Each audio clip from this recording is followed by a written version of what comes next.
Hello, je reviens avec une petite vidéo parce qu'en fait sur le groupe une personne a posé la question et ça m'a fait réfléchir, enfin c'est même pas que ça m'a fait réfléchir mais ça m'a juste rappelé le fait que j'ai fait une vidéo donc sur le tonneau à polir que je mettrai dans la description si ça t'intéresse pour aller plus loin parce que je vais pas revenir là-dessus sur cette vidéo. Là c'est l'entretien du tonneau à polir. J'ai trouvé cette info, alors là évidemment vu que je suis d'une organisation absolument incroyable, voilà, j'ai trouvé cette info me semble-t-il dans un bouquin que j'ai mentionné aussi qui est malheureusement uniquement disponible en anglais qui s'appelle Creative Wax Carving. Donc si tu parles un peu anglais et que tu veux faire travailler la cire pour faire des travaux que tu pourrais réaliser à la cire perdue, à la fonte à la cire perdue, fonce, ce bouquin est très bien, je le mettrai aussi dans la description si j'oublie pas.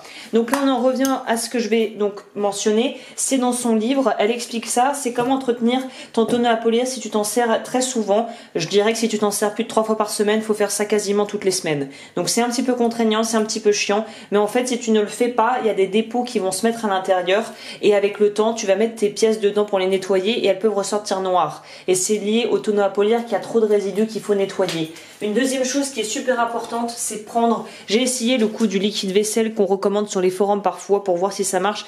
Moi ça n'a pas marché, hein. Ça a été très très mauvaise idée, ça a pas fait des dégâts mais ça a clairement pas permis de nettoyer mes pièces. Ce que j'utilise c'est le Super Sheen Compound de chez Rio. Il existe un truc similaire en France mais qui est sur Cookson bien évidemment.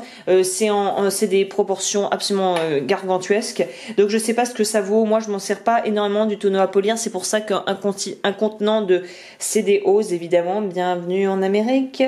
Voilà 4 Ose. J'ai aucune idée de ce que ça fait mais ça doit être un 125 ou 200 millilitres. Donc moi ça me suffit largement. J'ai ce truc depuis un an. Donc là il faut que j'en rachète. Je suis assez fidèle à ce truc parce que ça marche. Donc une fois qu'on trouve un truc qui marche, autant pas trop toucher. Donc là je reviens à nettoyage. Un verre d'eau, un verre de vinaigre blanc ou autrement appelé vinaigre cristal. Tu verses ça là-dedans.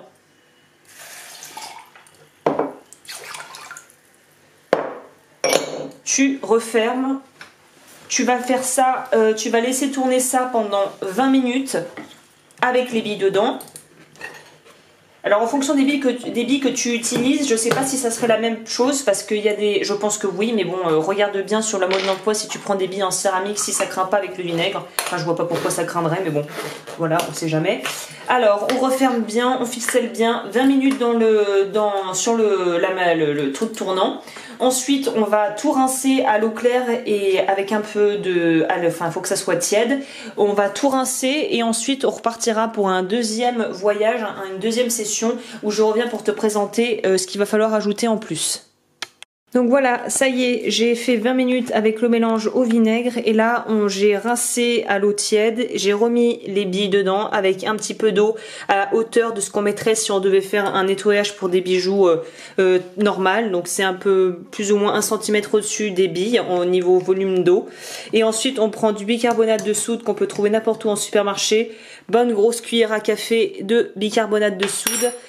J'ai mis de l'eau claire, je sais pas si je l'ai dit.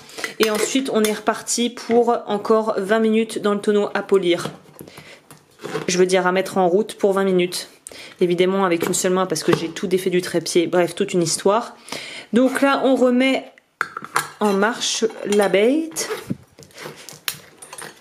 On vise bien le tout.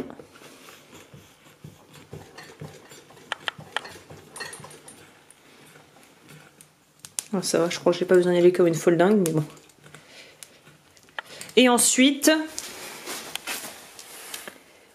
tac. Et c'est parti pour 20 minutes.